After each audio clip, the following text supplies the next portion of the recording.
आज हम आपके सामने लाने जा रहे हैं 14 अगस्त की रात का वो सच जिसे हर भारतीय जानना चाहेगा। वो रात जिसने हिंदुस्तान का इतिहास, भूगोल, भविष्य और सोच को बदल दिया। वो रात थी आज़ादी की रात। दिल्ली में 14 अगस्त की शाम से ही जोरदार बारिश हो रही थी। रात 9 बजते बजते रायसीना हिल्स पर करीब 5 लाख लोगों का हुजूम जमा हुआ था। बारिश अब भी जारी थी। रात को करीब 10 बजे सरदार पटेल, जवाहरलाल नेहरू, डॉक्टर राजेंद्र प्रसाद और माउंटबेटन वाइसरॉय हाउस पहुंचे। 14 अगस्त 1947 की रात 12 बजने में कुछ ही मिनट बाकी थे। तब पंडित जवाहरलाल नेहरू ने 2 लाइनें कहकर अपना प्रवचन शुरू किया। At the stroke of the midnight hours, when the world slept, India will be awake to life and freedom. चंद ही मिनटों में 12 बजे और 15 अगस्त का ये दिन भारत के लिए खुशियां लेकर आया।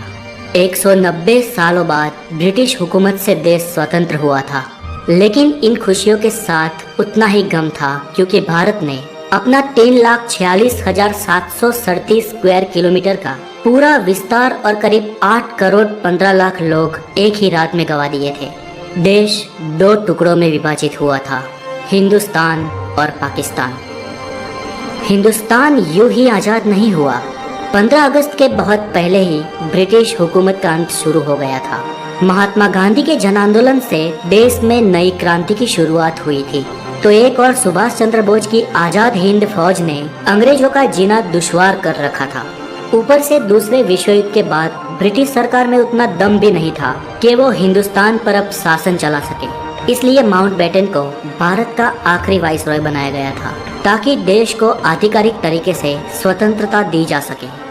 अंग्रेजों ने भारत को शुरुआत में 3 जून 1948 के दिन स्वतंत्र घोषित करने का निर्णय लिया था, लेकिन मोहम्मद अली जिन्ना ने पाकिस्तान नामक अलग मुल्क बनाने की ठान ली थी, जिसके चलते देश में कई जगह पर सांप्रदायिक हिंसा शुरू हो गई।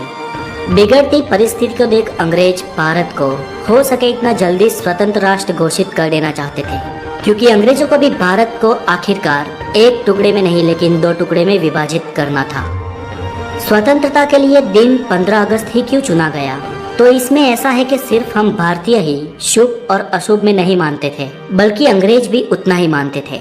माउंटबेटन मानता था कि 15 अगस्त का दिन शुभ है, क्योंकि 15 अगस्त 1945 के दिन ही जापान ने शरणागति स्वीकारी थी और इसके ऑफिशियल साइन 2 सितंबर को हुए थे।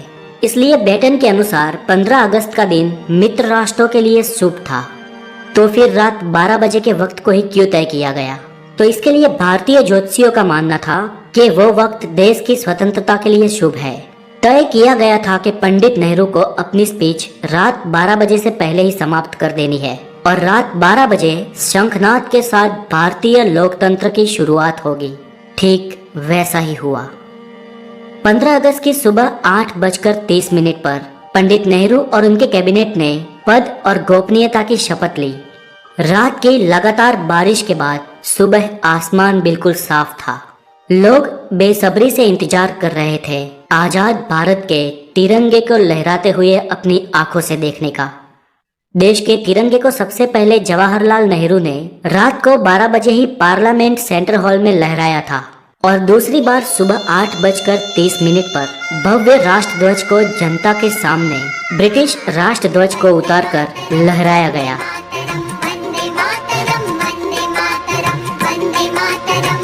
देशवासियों की आंखों में खुशी के आंसू थे।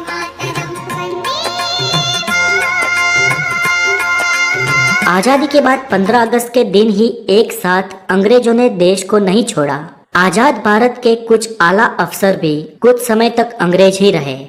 1500 ब्रिटिश सैनिकों की पहली टीम 17 अगस्त 1947 के दिन अपने देश रवाना हुई, तो आखिरी टीम 27 अगस्त 1948 के दिन निकली। दोस्तों, ताज्जुब की बात यह कि लुटेरे अंग्रेज हमारे देश के अतिथि बन के आए हो, उस तरह से उन्हें विदा किया गया। उनकी आखिरी फौज ने जब मुंबई के बंदरगाह से विदाई ली, तब जॉर्ज पंचम को विदाई देने वाला गीत बैंड बाजा के साथ बजाया गया। आजादी से 190 साल पहले भी अमीर चंद और मीर जाफर ने रॉबर्ट क्लाइन का ऐसे ही सम्मान के साथ स्वागत किया था। और फिर क्या हुआ? प्लासी का युद्ध और 190 साल की परतंत्रता। फिर भी हम भारतीय नहीं सुधरे। अतिथि देवो भव के सूत्र को हमने आज भी नहीं छोड़ा। फिर वो अतिथि वाकई देवतुल्य हो या हमें लूटने आया हो। दोस्तों आज के लिए इतना ही, और देश की इस स्वतंत्रता की कहानी को ज्यादा से ज्यादा शेयर करने की आपकी जिम्मेदारी है। और इस वीडियो को हो सके इतने लाइक, हो सके इतने कमेंट दीजिए। और अगर आप नए हैं तो सब्सक्राइब करें और हमेशा खुश रहें। जय हिंद, वंदे मातरम।